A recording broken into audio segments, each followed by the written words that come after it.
I'm Henry Scott. I'm the director for Big Fish.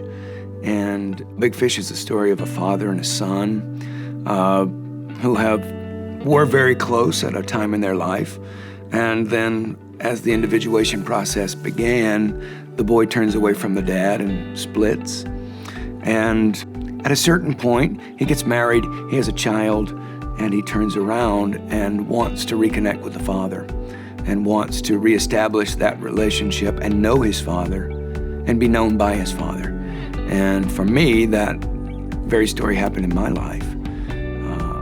With my dad, at the age of 25, my granddad passed, and something woke up in me, the desire to know my dad, to know his story, to know his dad's story woke up in me. And the last 25 years have been spent moving back into a healthy relationship with my dad and redeeming that relationship with my dad. I'm a big fan of storytelling.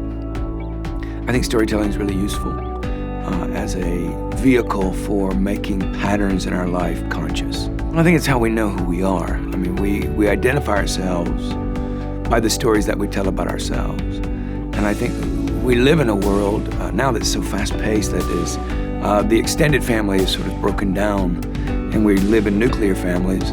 We don't have exposure to our grandparents or our great-grandparents so much, so often, so we don't really hear the stories that give us a context for our own lives. In the story, the relationship between the dad and the son is redeemed. And I think that it's a story of hope for people who are perhaps in broken relationships, that they can perhaps redeem those relationships and find a better way to be with one another.